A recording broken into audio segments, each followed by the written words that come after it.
In this video, we want to talk about perfect competition. So we've discussed a model of producer behavior where we were using the isoquant and the isocost lines. We talked about the costs of production. Now what we want to do is talk about using that information to figure out how firms make decisions. And you've talked about this in a Principles of Micro class. So you would have talked about how perfectly competitive firms maximize profit and how a monopoly maximizes profit, and then monopolistic competition and oligopoly. So we're going to go through those four market structures, and we're going to start with perfect competition. A lot of what I'm going to do right now is going to be kind of a quick review of what you learned in your Principles of Micro class, and then we'll work through a mathematical problem. So let's just kind of review what we know about perfect competition. Let's review the characteristics. There are lots of firms. Actually, we could say, typically what we say is there are lots of buyers and sellers, and each of them is small compared to the size of the market.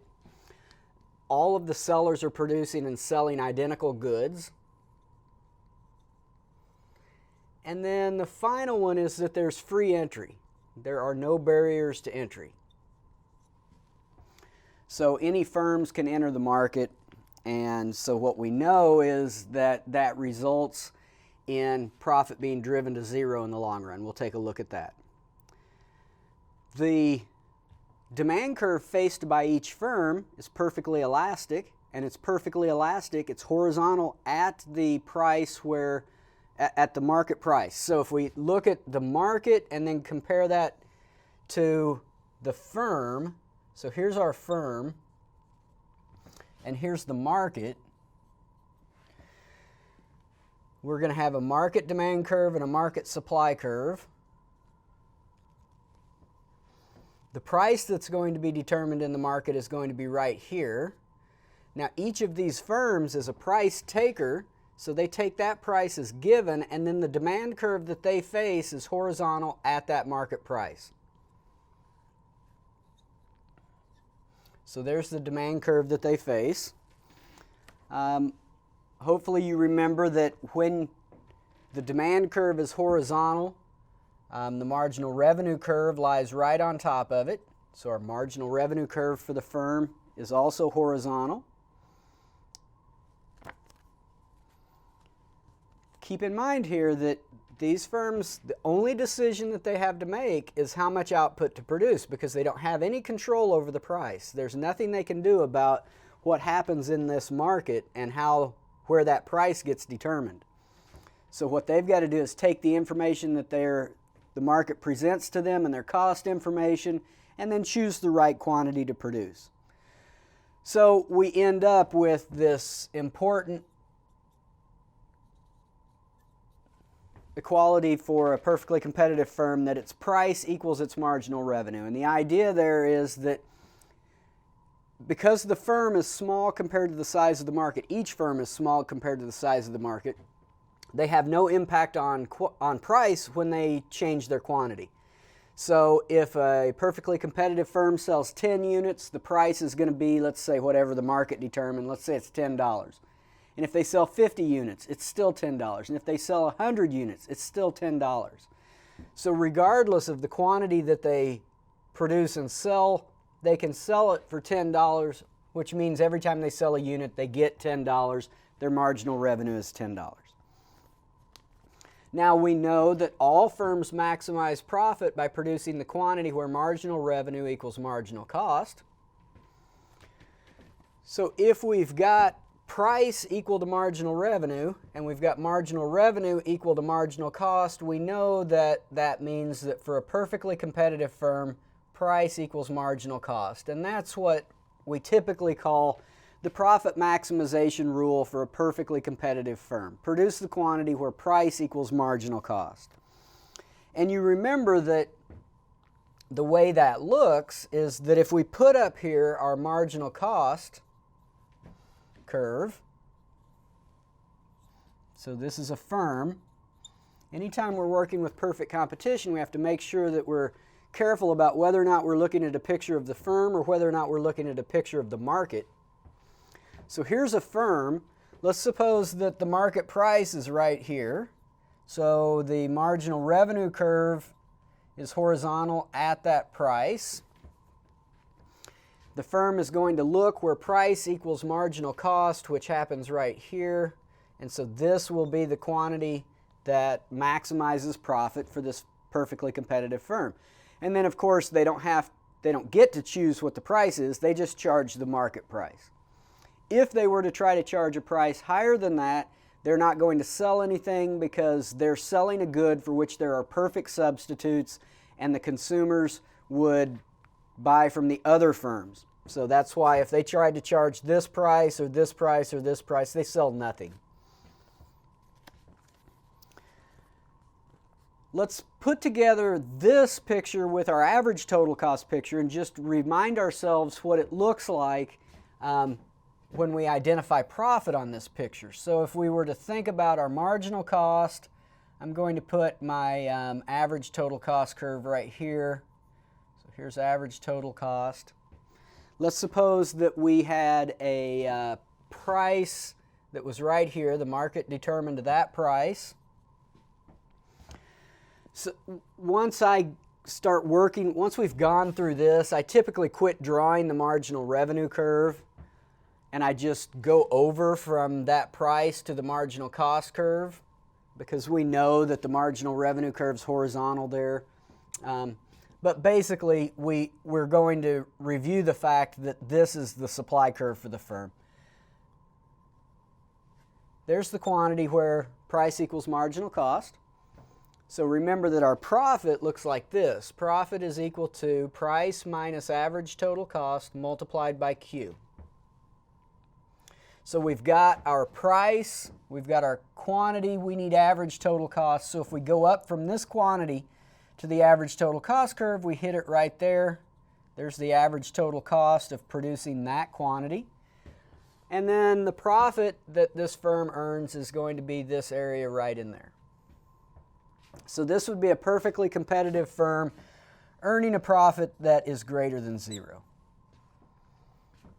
The reason that they earn a profit that's greater than zero is because the price is above the bottom of that average total cost curve. If we were to draw a picture of the firm earning a negative profit, then let's put our marginal cost. Again, let's put our average total cost. If we were to put the price down here below the bottom of the average total cost curve, like say here, there's our price, then if we were to go over from that price to our marginal cost curve, we hit it right there. There's the quantity that the firm is going to produce. We need the average total cost, so if we go up to the average total cost curve, we hit it right there. There's average total cost. And this area right in here, that rectangle, would be the loss that the firm earns. This would be profit that is less than zero. So the key here is whether or not the price, whether or not the market determined price is above the bottom of the average total cost curve or below the bottom of the average total cost curve. Let's also review kind of where average total cost is. Remember, the average total cost and the marginal cost curve intersect at the bottom of the average total cost curve. So the average total cost for any other quantity besides this one is going to be higher than the average total cost of this quantity right here. So if we're anywhere to the right of that intersection, then we're going to be moving up this average total cost curve. If we're anywhere to the left of this intersection, we're going to be moving up that average total cost curve. The average total cost curve is U-shaped, so make sure when you're thinking about these pictures or when you're drawing these pictures that you're not drawing this rectangle by going over from the bottom of the average total cost curve. I see students do that sometimes, and that's not the right way to do it. What this means is that if we wanted to identify what it looks like when a firm earns zero profit, then if we've got our marginal cost here and our average total cost, we know that this point right there, if the price was that price, then that firm would earn zero profit. And the reason is that the quantity that the firm would produce would be right here. If we go up from that quantity to the average total cost curve, we hit it right there. So our price and our average total cost are equal to each other. And so if price and average total cost are equal, then that term equals zero and our profit is equal to zero. What we want to do now is just review the shutdown and exit conditions. So let me clear this off and then we'll take a look at that. Now let's talk about the firm's short-run shutdown decision. So remember that the shutdown decision is a short-run decision to just not produce anything. And the idea here is that there are some situations under which profit is going to be negative no matter what you do.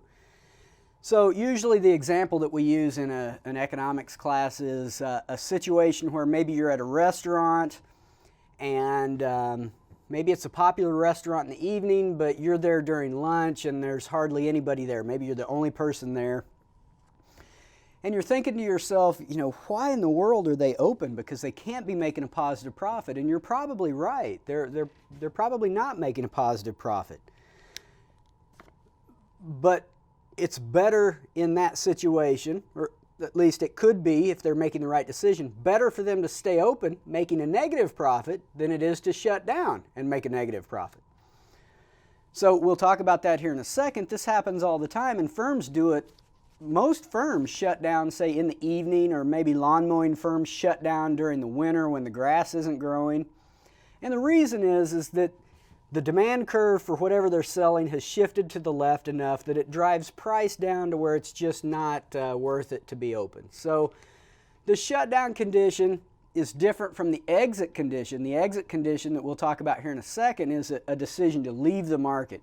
This is just a short-run decision to produce nothing for a period of time. And the shutdown condition is that you're going to shut down if the total revenue that you earn is less than your variable cost. So what's going on here is that we've got a firm that's in a situation where the price has fallen and they've got to decide, they're making a negative profit, they've got to decide, should we open our doors and try to sell stuff, or should we just keep our doors closed and sell nothing? In either case, you're going to have to pay your fixed costs, so they can't get out of the fixed cost. So the question boils down to, and so the fixed cost is a sunk cost at that point. What that means is the fixed cost doesn't enter into the decision, so we need to ignore the fact that there's the fixed cost. The question boils down to the thing that they can control, and that is, should we stay open, bring our workers in, incur our variable cost, or should we shut down, not have our workers come in, and not incur that variable cost? Well, if the revenue that you would earn by producing is bigger than your variable cost, then that's going to give you some money left over to offset some of that fixed cost. So in that case, you would produce. As long as your total revenue was greater than your variable cost, you produce. But if your total revenue is less than your variable cost, then that means not only are you going to lose your fixed cost, but you're going to lose money on the variable part of it. You're not even going to make enough revenue to cover your variable cost. So you shut down if your total revenue is less than variable cost. We can do a little bit of algebra to that, divide both sides by Q and do a couple of things. But basically, we want to put this on a per unit basis. And what that looks like is you shut down if price falls below average variable cost. If the price ever falls below the average variable cost curve, you're going to shut down, or the firm is going to shut down. As long as the price is above average variable cost, then the firm will produce. So let's think about what that looks like. If we've got our marginal cost curve here, so remember that this is a firm, a competitive firm. Let's put our average total cost curve in. and our average variable cost curve. So as long as the price stays up in this region, we're going to be producing. If the price ever falls below this point right there, then the firm's going to shut down. If price were down here, then we don't look at where price equals marginal cost. We just simply say that the firm is going to shut down. Let me try it in a different color here. Let me draw the firm's supply curve. So what this means is that the supply curve for the firm is that portion of the marginal cost curve, the portion that is above the average variable cost, and then it is the vertical axis from that point down. At any price down in here, they're going to produce nothing. Some textbooks connect this with a straight line. I'm not going to worry about it. If the price was right there, the firm is going to produce at that point. We're never going to be needing to worry about what happens exactly at that price. So there's our competitive firm's short-run supply curve. Okay, so let's make sure we know that's the firm's short-run supply. It's the marginal cost curve that lies above the average variable cost curve.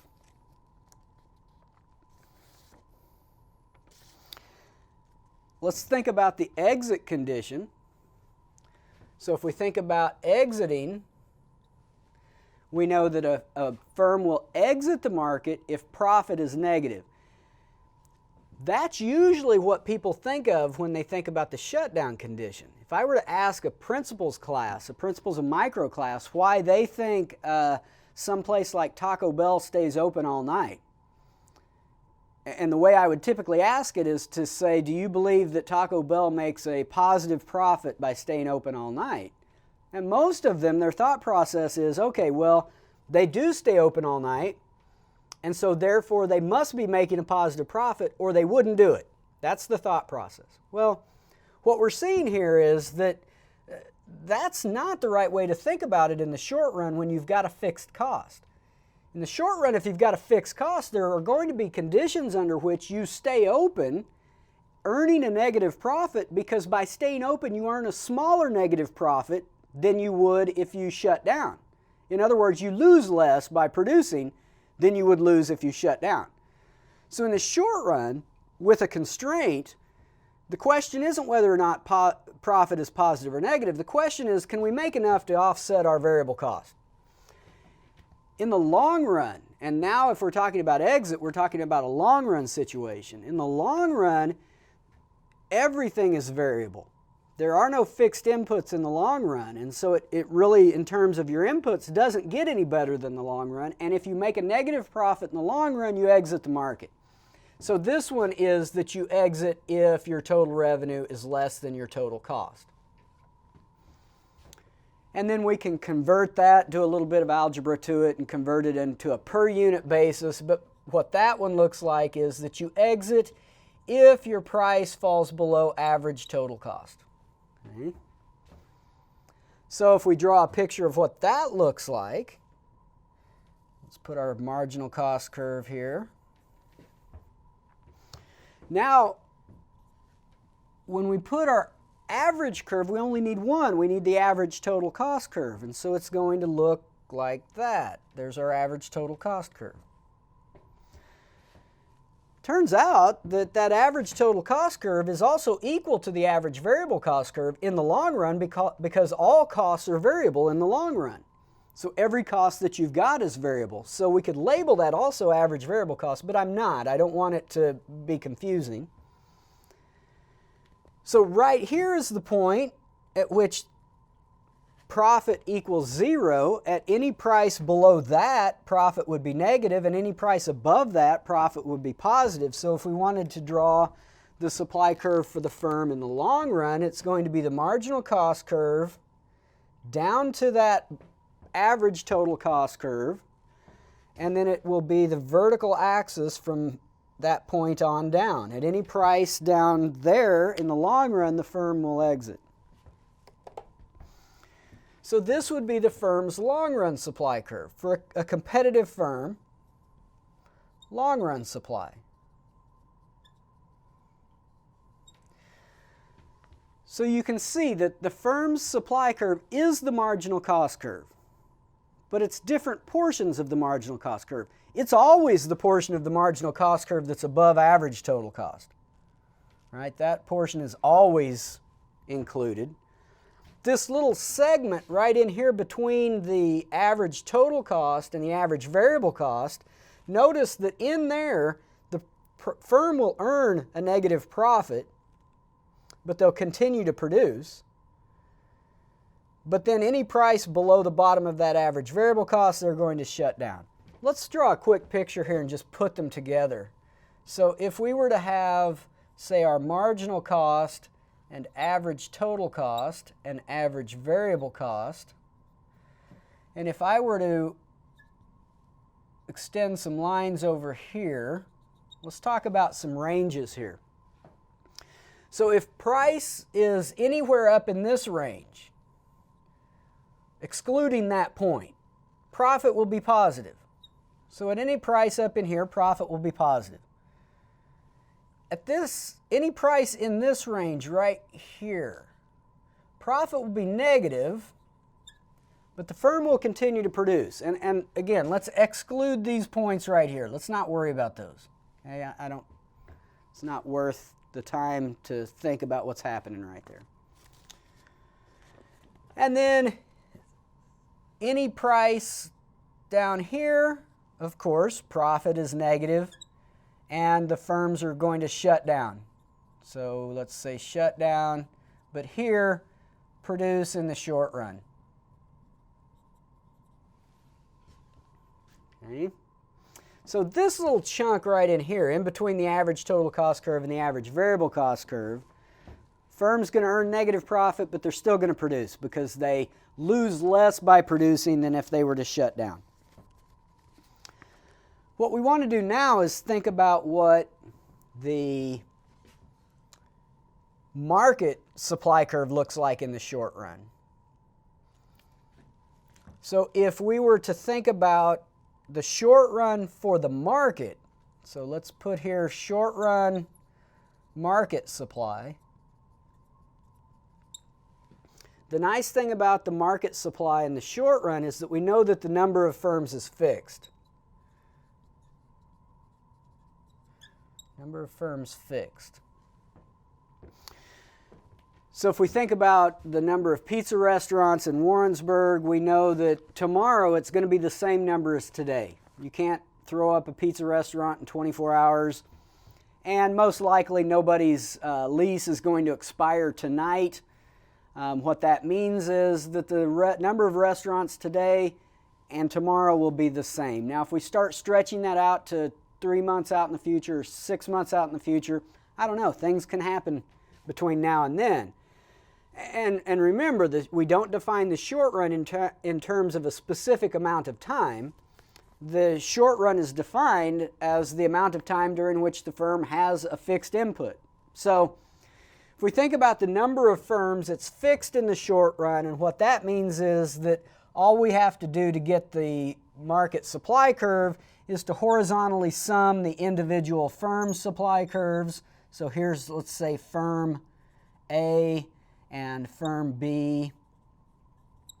And if we wanted to come up with the market supply curve, then we would simply pick a price here and then add the quantity that firm A wants to produce with the quantity that firm B wants to produce, and that would give us a point out here on the market supply curve. So we've seen this. We've done it with consumer behavior. We've talked in depth about how to come up with the market demand curve, and remember the way that you do that is you sum the individual demand curves. You can sum them graphically like this, or you can sum them mathematically. Remember, if we were dealing with a market or with an individual's demand curve, and we have to be dealing with the demand curve, not the inverse demand curve. So if we're dealing with a demand curve, you can just sum the demand curves of the individual people in the market, and then that gives you the market demand curve. You can do the exact same thing here.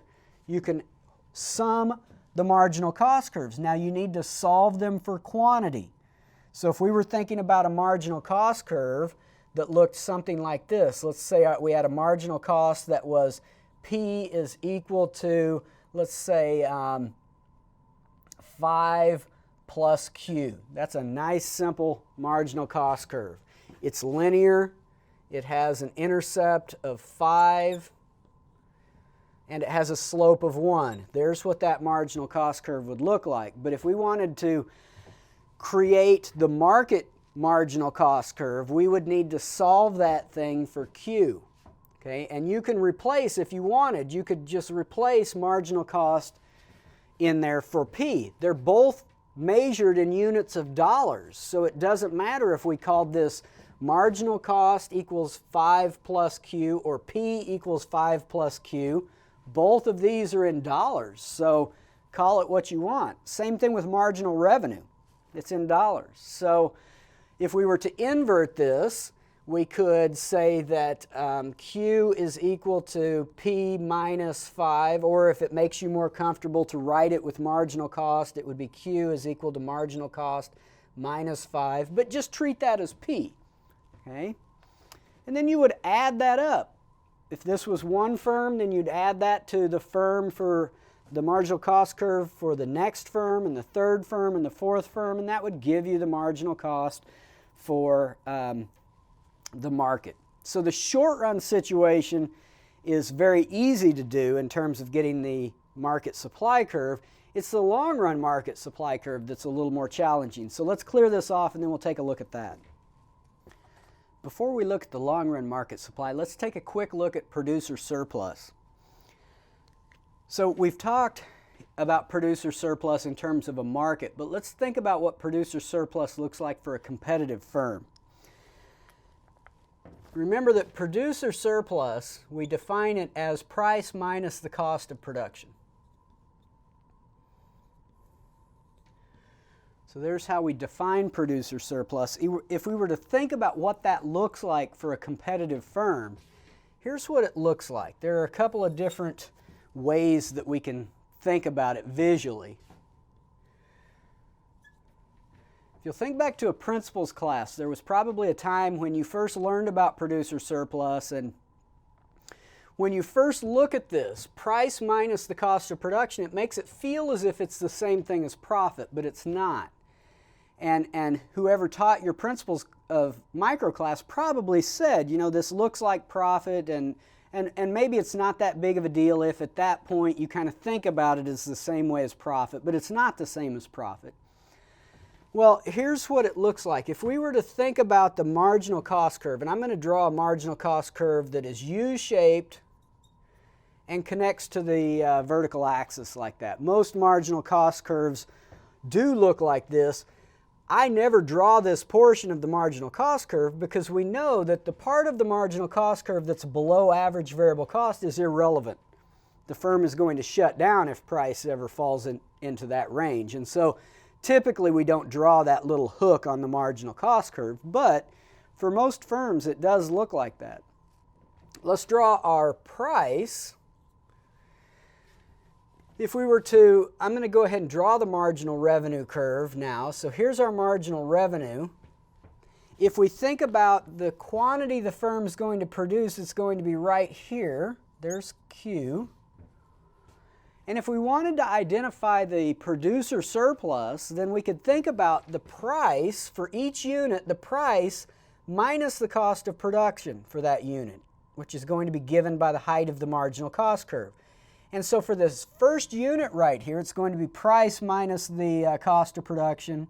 And then for the next unit, it's going to be price minus the cost of production. And so always we're getting this vertical distance between the marginal revenue curve and the marginal cost curve.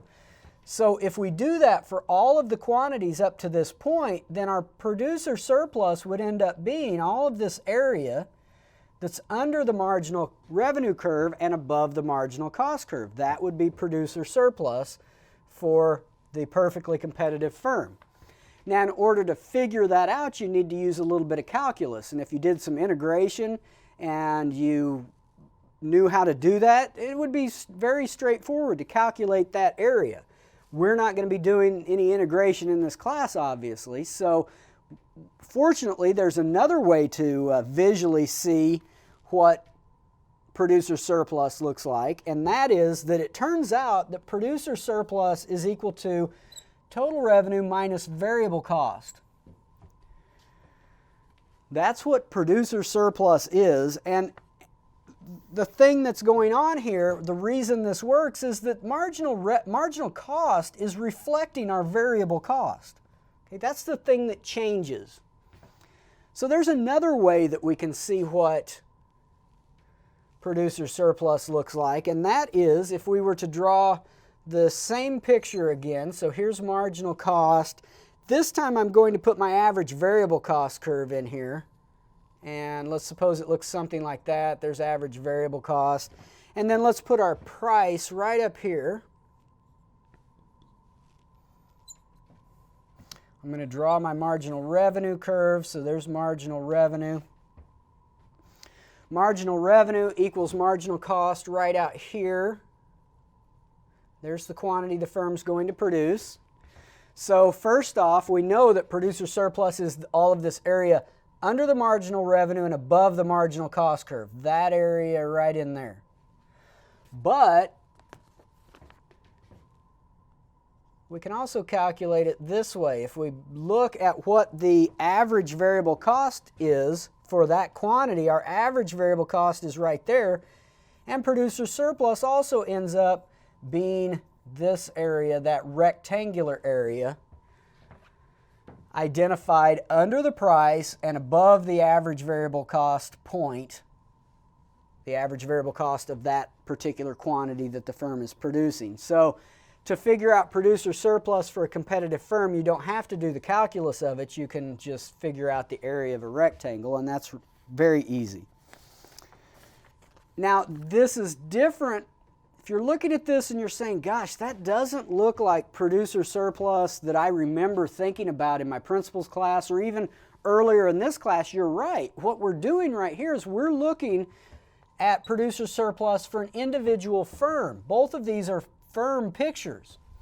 If we were to look at producer surplus for the industry, for the market, then it looks just like you're used to seeing. So here's our demand curve. Here's the market supply curve. Here would be the price, and producer surplus would be right down here. It's the area under that price and above the supply curve. So don't be confused about what we're doing here. This is just something that you haven't seen before, most likely. You've seen this version of it, but this is the market. There we're talking about this area would include all of the producer surplus earned by all of the firms.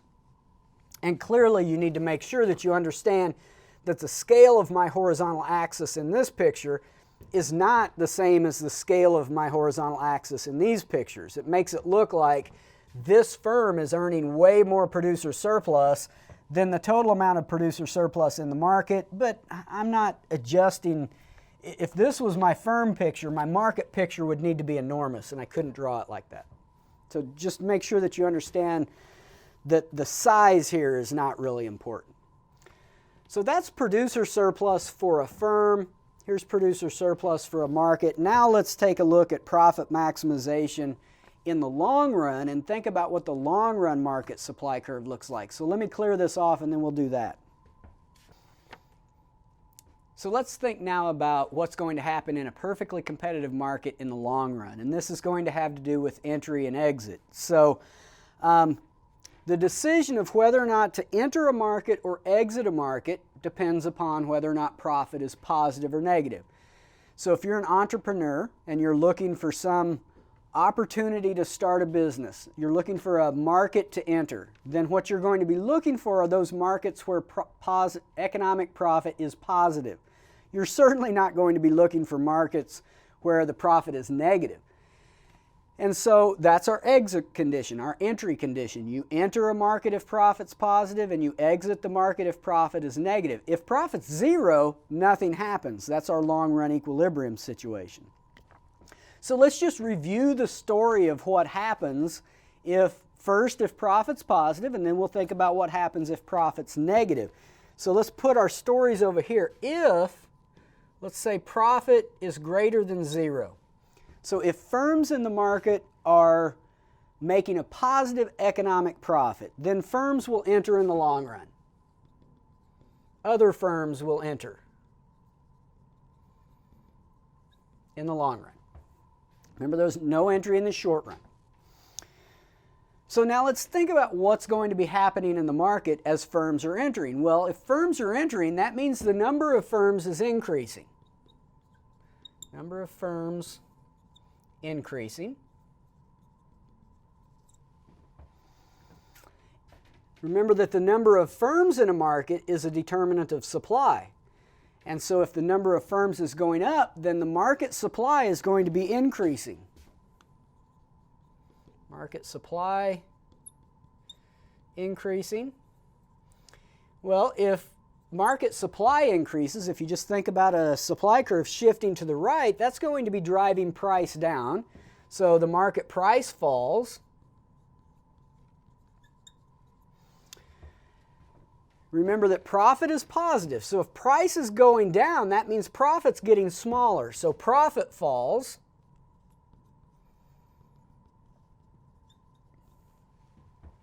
But as long as profit is positive, this will continue. So this whole process of entering the market will cease once profit has gone to 0. So this continues until profit is 0.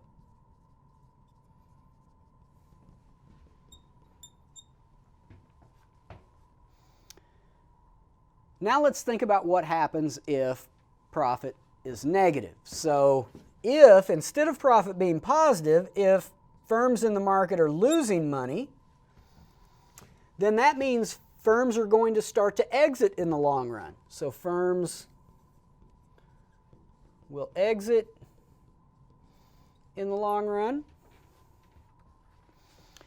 If firms are exiting the market, that means the number of firms is decreasing. Number of firms decreasing. If the number of firms is decreasing, that's a determinant of supply, so our market supply is going to be shifting to the left, so market supply is decreasing.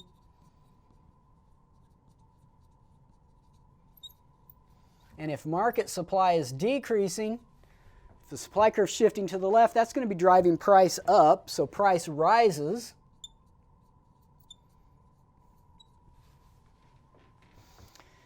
As price goes up, profit rises. Now remember that profit is negative. These firms are earning a loss. But if price is rising, the losses are getting smaller. So I'm going to still describe this in terms of profit. I'm going to say that profit rises, but in parentheses I'm going to just remind you that that means the losses are getting smaller. Losses getting smaller.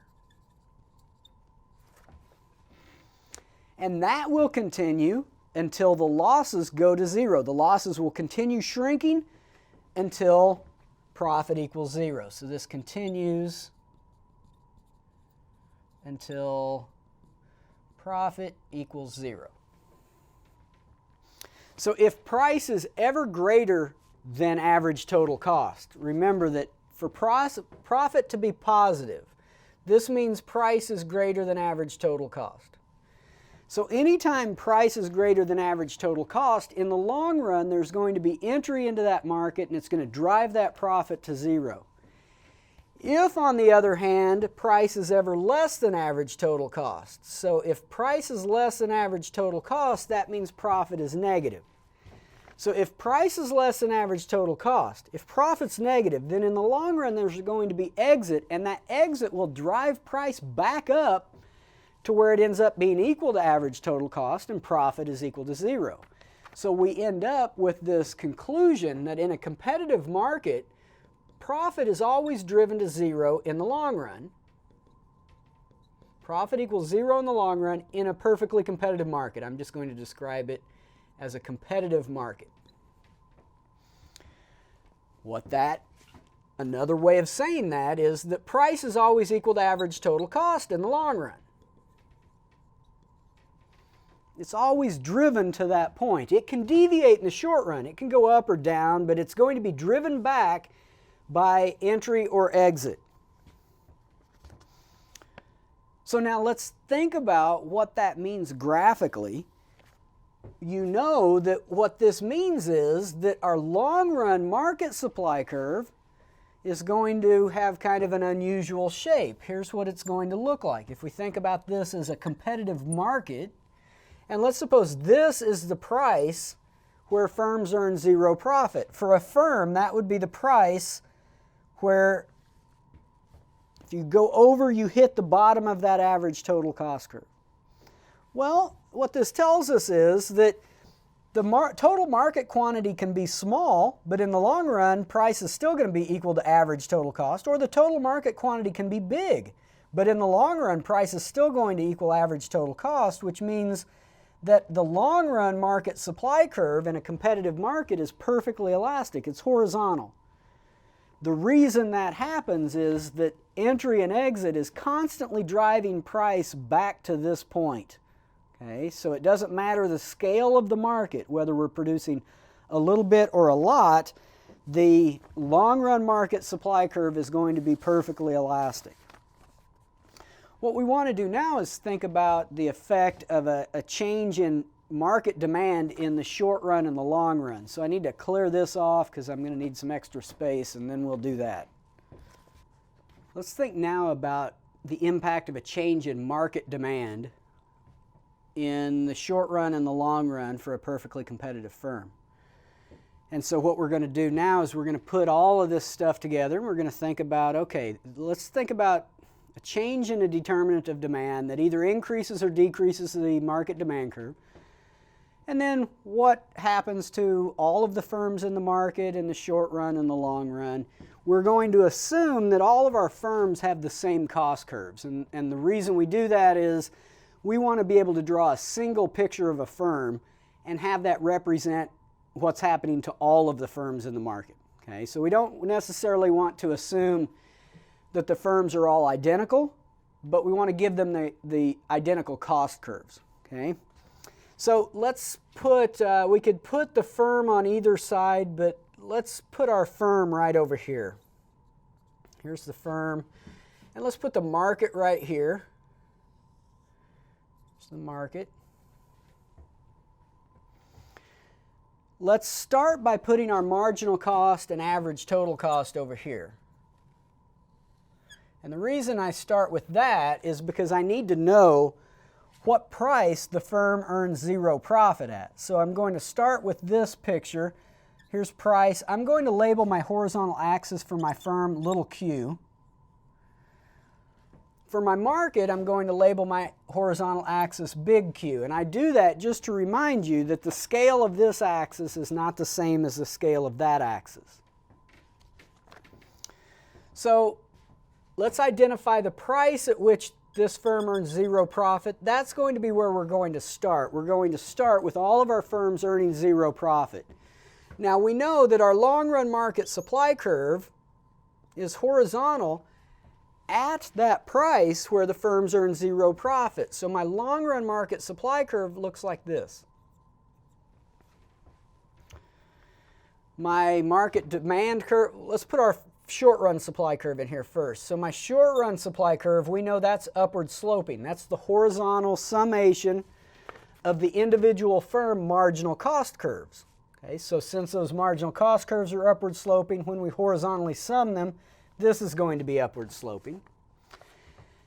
And then let's put our market demand curve in here. So our market demand curve, we're going to start in equilibrium, and we want to be in equilibrium in the short run and the long run. And so we need our market demand curve to intersect right there at that point. So let's put it right there. There's my market demand curve. I'm going to call it D1 because I'm going to change it here in a second. So let's identify the market quantity, we'll call it Q1, and let's identify the quantity that each firm produces, we'll call it little q1. Let's label this initial point, point A, and we'll label this point, little point A, and we're going to start at A and little a. So now, let's think about what's going on here. Here's the market, and the price is determined in this market. The firms are all price takers, so that firm can't do anything about that price. It's simply responding to that price. So the intersection of our demand and supply over here determines the price. The firm responds to that. It produces the quantity where price equals marginal cost. So it's producing Q1. Every firm is producing Q1 because they all have the same cost curves. And they're all earning a zero profit. So our price is equal to P1. The market quantity is equal to Q1. Firm quantity is equal to little q1. And profit is equal to 0 for all of the firms. Now, let's think about what happens if this market demand curve increases. So let's suppose market demand increases.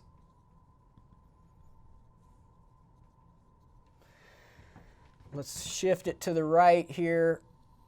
So we get a shift to the right of market demand from D1 to D2. So let's say that it increases to D2.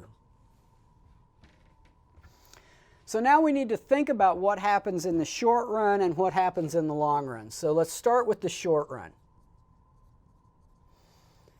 In the short run, the way we need to find our equilibrium is to look at the intersection of this new demand curve and the short run supply curve. So right up there is our short run equilibrium. It's at point B. And that is going to end up driving our price up to P2, and it's going to result in a higher market quantity of Q2. Now, keep in mind that the short run picture, that's what you've been doing since you first learned the demand and supply model. If I were to draw this picture here, let's draw this picture, and let's leave that long run supply curve off. Let's just put D1 up here. And let's put the short run supply curve up here, but let's not even call it short run supply. Let's just call it S. Then we started out at P1 and Q1. That's the situation we started with. And then we had an increase in market demand to D2, so we shift that demand curve to the right. And we went from that initial equilibrium at point A to a new equilibrium at point B, and it drives the price up to P2, and it drives the quantity up to Q2. So what we're doing in the short run, even though the picture's slightly more complicated because of that long run supply curve, it's the same thing that you've known all along. So in the short run, we get a new equilibrium at B. New equilibrium at B. Our price rises to P2, quantity rises to Q2.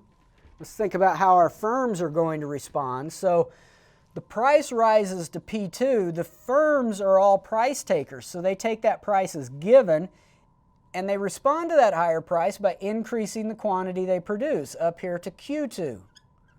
And we move to a new short-run equilibrium for the firms at point B. So firm quantity rises to little q2.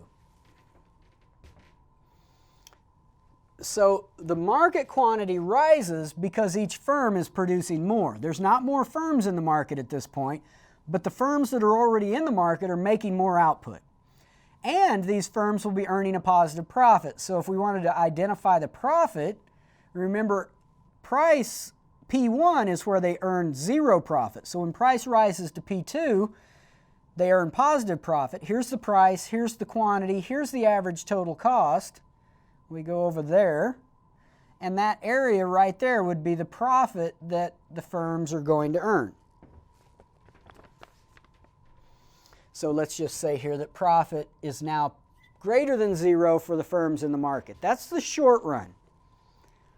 So that's really what's always been behind this picture, that we teach a principles of macro class, we teach a principles of micro class how to do this. It's really just a short run picture. It shows us that an increase in demand is going to drive price up, it's going to drive quantity up. Now in the background, we know that if at point A, if that was an initial long run equilibrium, then firms are going to be earning a positive profit once price goes up to P2. this isn't where the process ends, because in the long run, other firms are going to enter that market and it's going to shift that supply curve to the right. So now let's think about the long run effects. And the first thing is that in the long run, remember in the short run there's no entry, but in the long run, because profit is positive, other firms will enter. So entry will be taking place in the long run. What that means is that as other firms enter the market, the supply curves are going to be shifting to the right. Now, if we shift a horizontal curve to the right, it just looks the same. But as we shift this long-run supply curve here to the right, you can see that it's going to be bringing price down. And you know that that entry will continue until it's brought price down to P1 again. So there will be entry until this supply curve shifts to the right enough to bring price all the way back down to P1, which would be a new equilibrium right there at point C. So this is, we'll call that short-run supply curve 1. Here's short-run supply curve 2. So other firms are entering the market. Short-run supply increases to short-run supply 2.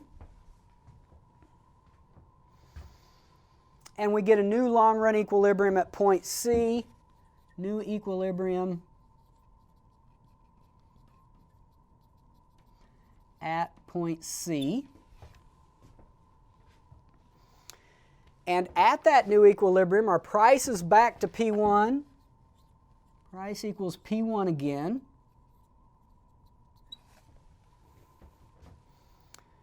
Our quantity, though, is up here at Q3. So say Q3. So market quantity is equal to Q3. If we think about the firms, as the entry is taking place and price falls, as the price goes down, the firms are going to be decreasing quantity until we get back to the initial price of P1 and each firm is back to producing little Q1. So firm quantity is back to Q1, little Q1. So we have to make sure that we understand how the market quantity can be higher, but the firm quantities are back where they started, and that is that there's simply more firms in the market. But the important thing is that this is a new long-run equilibrium because firms are back to earning profit being equal to 0. So we've got more firms in the market. Each of them is earning a 0 profit. And we're at a new long-run equilibrium. So these firms that are entering the market right here, they're not entering because they want to drive profit to 0. That's the last thing they want to do. But there's nothing they can do about the price. And so when they enter to try to get in on the positive profit, that entering drives profit back to 0. And at the end of the process, we've just got a bigger market. The market has expanded, but we've still got firms earning 0 profit. If we were to think about what would happen if we just reversed this, let's suppose we did a decrease in demand. You could think about starting with demand curve D2 and an initial equilibrium right here at point C, and then decreasing that market demand. Our short-run equilibrium would move right down here to the intersection of this short-run supply curve and the new demand curve. And then in the long run, our firms would exit because profit would be negative, and that exit will shift the supply curve back to the left and it'll bring price back up to P1. So you can go through this with a decrease in demand if you want. As a matter of fact, I've got all of my Principles of Micro videos online, so you could go to my YouTube page and you could find the video for perfect competition and you can see me go through a decrease in demand, but you've seen it before. So going through this one is probably sufficient. What we want to do now is we want to think about what would happen if we went through this process, but while firms were entering the market, our cost curves over here were shifting up. So what I want to do is erase some of this, and then I'm going to leave these two pictures, and then we'll come back and see what an increasing cost industry looks like, and we'll compare it to this picture. So let me clear some of this off. So now let's think about what would happen in this picture, these set of pictures, if those cost curves were shifting. This is what we call a constant cost industry. Constant cost industry. Let's think about what's going on here. What's happened in these pictures is that we've had an increase in demand. What that means is consumers want to buy more than before at every price. Okay? So it drove the price up in the short run, it created profits, and then other firms entered the market in the long run, and we ended up with a higher quantity, which, if you think about it, is exactly what we want to have happen. This is a beautiful thing, the way markets work. If consumer demand for something increases, then you want firms to make more, and you want more firms making it. But the only way that happens is if you allow the price to rise and create a profit potential. That's what attracts the other firms into the market. That's what causes the firms to increase output. If that price was not allowed to rise, you're not going to get this expansion of the market. So as that demand curve shifts to the right, it drives price up. Firms in the short run just produce more, but in the long run it attracts other firms to the market. And then we end up with this new long-run equilibrium at point C. And we're right back in terms of price where we started. But notice that this doesn't behave the same way as what we tend to see out there in the real world. And that is that usually when an industry expands, that means there's going to be more demand for inputs. And when demand for inputs goes up, it's going to drive the price of those inputs up. But we didn't allow that to happen. We held our costs of production constant. So this industry expanded, but our cost curves just set right there. Let's draw a picture here, a similar picture, and let's think about what would happen if we allowed the cost curves to shift up as this industry expands. And you'll see that things basically just get more complicated. So let's do it this way. Let's start with our marginal cost and average total cost. Let's start right over here with a price of P1. Now over in this picture, remember this is my firm. All right, so here's little q, P, big Q, because this is my market. Now in this picture, I'm not going to draw my long-run supply curve. I'm going to draw it last. But I want to draw my market demand curve. We're going to shift it to the right, so we'll call it D1. And I want to draw my short-run supply curve, but I need to have my short-run supply curve intersect at this price of P1. So my short-run supply curve needs to intersect right there. So there's my short-run supply. Here's Q1, that's the quantity, initial quantity in the market. Here's Q1 for the firm, little q1. Here would be my short-run supply.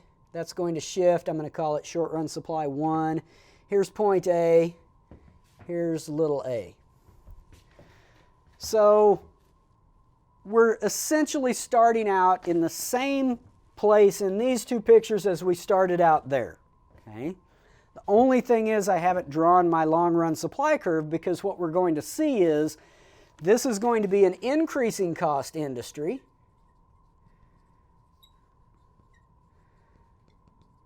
And so what we're going to see is that our long-run market supply curve is actually upward sloping in an increasing cost industry, which is much more like what we tend to see out there in the real world. So now let's go through this, and I'm not going to put the whole story out there because we don't need all of that. You saw it with this. Let's increase our demand curve from D1 to D2. So we get a rightward shift of the demand curve. We get a short-run equilibrium right up here at point B. Over here, let's identify the price. That's going to drive price up to P2. So here's the new price for the firms, which are price takers. And each firm is going to respond to that higher price by increasing output to little q2, point B. Now let's think about what happens as firms increase output. That means demand for inputs is going up. So if we thought about a separate demand for inputs picture, the demand curve for inputs is shifting to the right, and that's going to have the effect of driving up the price of inputs.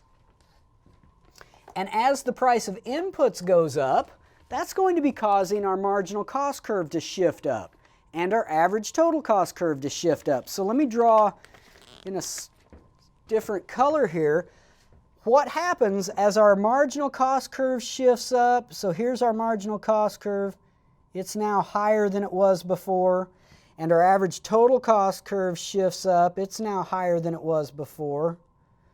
So there would be marginal cost 2, average total cost 2.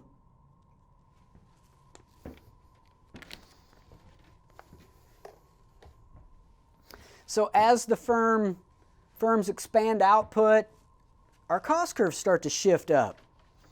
Now let's think about the long run. In the long run, other firms are going to start to enter the market. And these cost curves are going to continue shifting up because all of these other firms are entering the market and making output. But let's suppose that this is how much the cost curves shift up. All of this is happening at once. These curves are moving. Supply curve's going to be moving to the right. So it's hard to kind of coordinate all of it and make a story that makes sense. But let's suppose that that's how much our cost curves shift up, and then our short-run supply curve is going to be shifting to the right, and it's going to shift to the right enough, there's going to continue to be entry until price is driven down to the point at which firms earn zero profit. But notice that now firms earn zero profit at a price that's higher than P1. They earn zero profit at a price higher than where they earned it before this all started. So notice now, the place where they earn zero profit is going to be right here. Let's just extend that over here. It's going to be P3.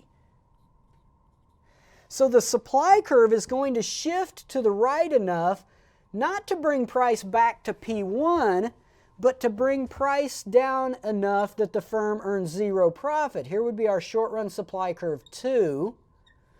And we're at a new long-run equilibrium here at point C. Firms are back earning zero profit, but it's at a higher price than P1. So now, if we connect points A and C, let's do that here. If we connect points A and C, notice that it's going to look like this. Now we get a long-run supply that is upward sloping.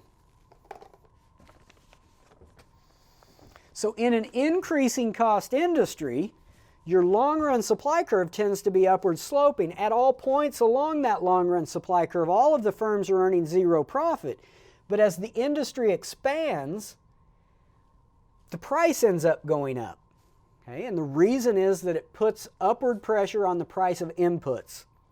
Turns out you can actually have a decreasing cost industry. It's not really that common. But if you think about what happens with a decreasing cost industry, that's a situation where as the industry expands, the cost curves shift down.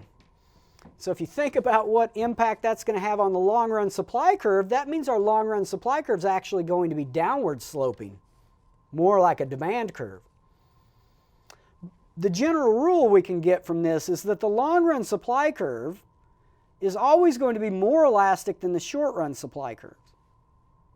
So that's something we've known about elasticity for a long time. We can also do a couple of other things that allow the long-run supply curve to be upward sloping, and that is that we can allow the firms to have different technology. So firms can have different technology. What that means is that some firms could have a cheaper way of producing the good than other firms. In other words, we allow the firms to have different cost curves. What that means is that in a long-run equilibrium, there can be some firms in a perfectly competitive market that earn a positive economic profit that will not get driven to zero. What happens is that profit is going to be zero for the marginal firms, and the marginal firms are those first firms that would enter if price fell. So that's one possibility. We could also have firms with different input costs. So some firms could have access to cheaper inputs. If that's the case, then those firms are going to be able to earn a positive profit in the long run. If there are firms that have access to cheaper inputs, then it's going to reduce the cost curves for those firms. So the firms that don't have access to cheaper inputs are going to earn zero profit in long-run equilibrium. The firms that do have access to cheaper inputs are going to earn a positive profit in long-run equilibrium. So that gives you some idea of the shape of the long-run supply curve. It gives you some idea of what happens in the market as market demand shifts to the right or shifts to the left. What we want to do now is kind of summarize everything that we've done to this point and then just work through a problem. Mathematical problems with perfect competition are very straightforward. All you're going to end up doing is having a marginal cost curve, and you set price equal to marginal cost, solve for the quantity. It's very easy to work through those. So let's work through one of those problems just to give you an idea, but let me clear this off first. All right, let's take a look at a problem that you might see for this kind of stuff. So let's suppose that I gave you a situation where the market price is equal to $16. Then let's suppose I gave you a total cost curve for each of the firms in the market, and the total cost curve looked like this: 50 plus 4Q plus 2Q squared. Now, what you really need is you need the marginal cost curve. So let me give you the marginal cost curve, and I would always give you the marginal cost curve. If this was a class where we were using some calculus, then all you would need to do is take the derivative of this to get the marginal cost curve. But I'm always going to give it to you. For this total cost curve, the derivative of it, the marginal cost, would be 4 plus 4Q. So there's our marginal cost curve. It's nice and linear. It has an intercept of 4 and a slope of 4. And then let me give you a little bit more information. Let's suppose the point of minimum average total cost was a quantity equal to 5. Okay. So giving you that information, I can ask you a variety of things about what firms in this market are going to do. We can even think about, if I give you a little bit more information, we can start to think about the number of firms in the market. So let me just kind of demonstrate some different questions. Let's suppose that one of the questions I ask, and this for a perfectly competitive problem like this, I would always ask this. I would always ask you, what's the quantity that the firm's going to produce and what's the profit that they're going to earn? So let's figure out firm quantity and the profit that they earn. So the first step is that you have to remember that the competitive firm maximizes profit by producing the quantity where price equals marginal cost. So all we have to do is set price equal to marginal cost. So 16 is equal to 4 plus 4Q. So 12 equals 4Q. Q is equal to 3. So each of the firms that are in the market is going to be producing 3 units of output. So now let's think about what profit is going to look like. there are a couple of ways to figure out profit.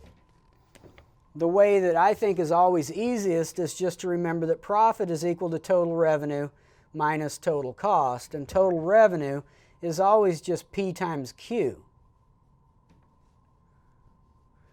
So I think that's the easiest one to use. You also could use this one. Profit is equal to price minus average total cost multiplied by Q. We've got the price, we've got the quantity. You could take that total cost curve and divide it by Q to get average total cost. So you could figure that out, but let's do it by just using this version of it. So we know that our price is 16. The firm doesn't have any control over the price. They're going to produce 3 units. So 16 times 3, that's the revenue that they're going to earn. And then we have to subtract off their total cost. So we're going to subtract off the cost of production. This is going to be minus 50 minus 4 times Q, which is 3, minus 2 times 3 squared. So all I've done there is I've plugged in Q everywhere there's a, or plugged in 3 everywhere there's a Q, and I'm subtracting off total cost. So you have to make sure that you subtract all of these terms off of here. Okay, so you don't want to have just a negative sign there and a positive sign here, because you're messing it up if you are. So this is going to be equal to 48 minus 50 minus 12 minus 18. That's equal to negative $32. Each of these firms is going to earn a negative $32. Sometimes if I put a problem like this on a test and I don't talk about this, or I put it on a homework and I don't talk about it, sometimes firms get to, or students get to this point and they say, oh, I must have made a mistake. I've got a negative profit. No, there's no mistake there. As long as you didn't make an algebra mistake or some mistake over here, firms can earn a negative profit, right? We've talked about firms making a loss a lot in our perfect competition chapter. So there's nothing wrong with that. Here's a general rule. If you're working a problem and you get a negative price or you get a negative quantity, those make no sense. Negative quantities make no sense in terms of economics. Mathematically, you can have negative numbers. But in terms of economics, it's not something that makes any sense. A negative price doesn't make sense. Negative profit makes a lot of sense. Okay? That just means price is too low for these firms to make a 0 profit or a positive profit. Let's suppose that I give you an industry demand curve. Suppose industry demand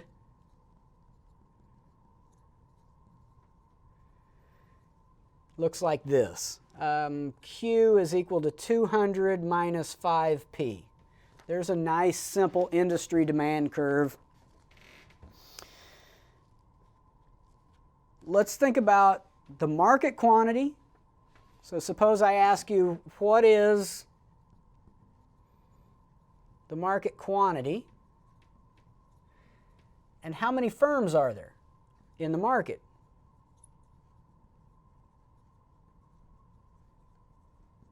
So sometimes when I ask how many firms, students are initially confused about that because they think, okay, you know, we never really talked during the discussion of perfect competition about how to solve for the number of firms. But it's simple. If you know the total quantity produced in the market and you know that each firm is making 3 units, then you can just divide that quantity by 3 and that tells you how many firms there are. So for example, if each firm's making 3 and there are 5 firms in the market, then the total market quantity would be 15. 5 firms, each making 3, is 15. Suppose I just told you there's a total quantity of 15 and each firm's making 3. How many firms are there? Well, there has to be 5. So it's very easy to figure out. And actually, figuring out the market quantity is not hard because we know the price. What I've given you is this. I've given you the market demand curve and I told you the price of 16. So all you have to do, and of course my picture here is of an inverse demand curve. but all you have to do is plug that price of 16 into the demand curve, and that tells you the quantity. So if we do that, our demand curve, Q is equal to 200 minus 5 times 16. That is going to give you a quantity of 120. So there's the picture we've got. We now know that if the market quantity is 120 and each firm is producing 3 units, there has to be 40 firms. So that tells us there are 40 firms in the market, and I got that by taking 120 and dividing by the amount that each firm is producing. Okay?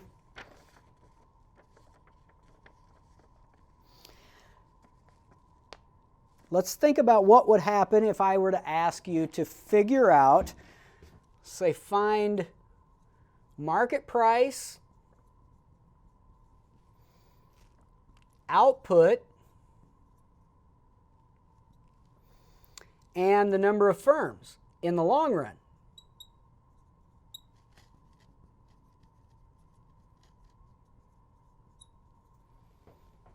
Find market price, output, and the number of firms in the long run.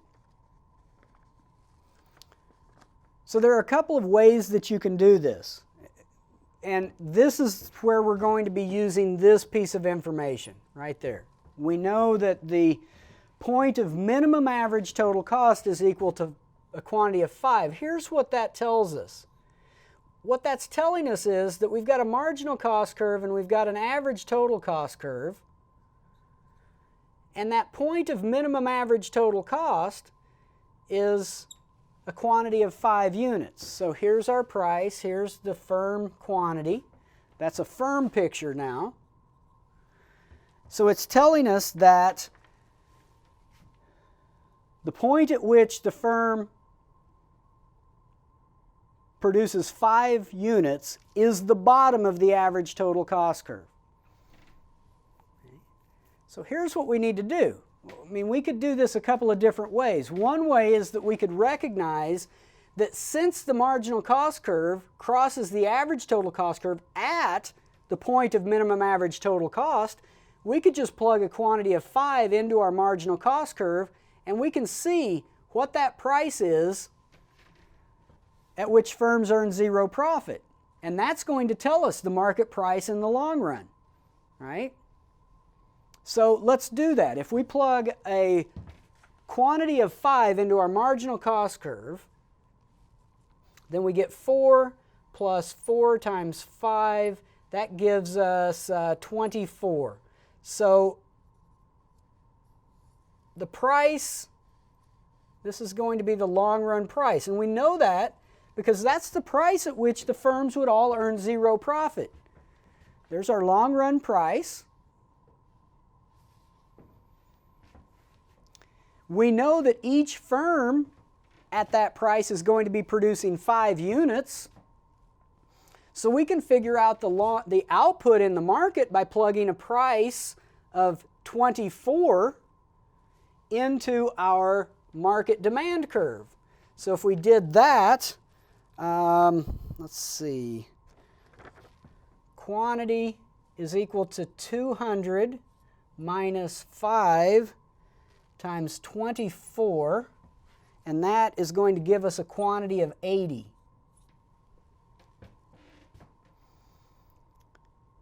So we have a total quantity of 80. Each firm is producing 5 units. That means 80 divided by 5 is 16. There has to be 16 firms in the market.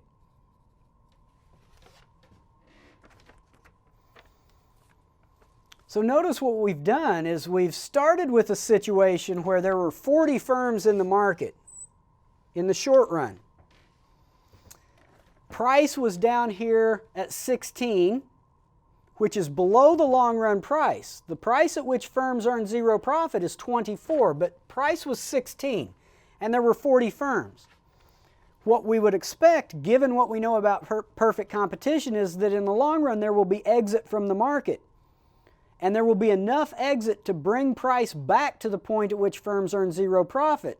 And we can figure that out with this piece of information, we know that the price at which firms earn zero profit is $24. Once we know that, we can figure out the total quantity at 24. The total quantity was 80. We know that each firm is producing 5 units. That means there has to be 16 firms. So these firms would all be earning a zero profit, producing 5 units, and charging a price of $24. So you can see that solving a perfect competition problem, the first step is always to look where price equals marginal cost. And I'm going to be giving you the marginal cost curve. Now, keep in mind, I could give you the marginal cost curve by just giving you the functional form, or I could draw you a picture of the marginal cost curve, and you would need to pull off the intercept and the slope from that picture. But that should be straightforward. Once you've got the marginal cost curve, especially if I give you the market demand curve, and you just keep in mind what you've got, what I always tell students is it can be really useful, rather than just looking at this information here. It can be useful to draw a picture of what I've given you, because this piece of information right here, sometimes it's hard to understand how useful that would be until you think about the picture of what you're seeing there. The point of minimum average total cost, as soon as you see that, draw an average total cost curve and put that quantity of 5 right there at the bottom of the average total cost curve. Hopefully you would remember that that marginal cost curve always also comes up through that bottom of the average total cost curve. But once you've got that picture, I think that helps you, at least it helps me to solve problems like this. If you're just looking at it as a bunch of numbers, well, I mean, it can be done that way, and if you know what you're doing, you can do that. But I think it's much easier to figure out these problems if you kind of draw pictures of what you've got. A problem like this is kind of a puzzle. You've got to know how to take the information you're given and figure out what you need to figure out. But problems with perfect competition are always going to be very similar to this kind of stuff. So if you can do this, if you can understand these things, you're probably in good shape to answer questions for it. So I will see you in another video.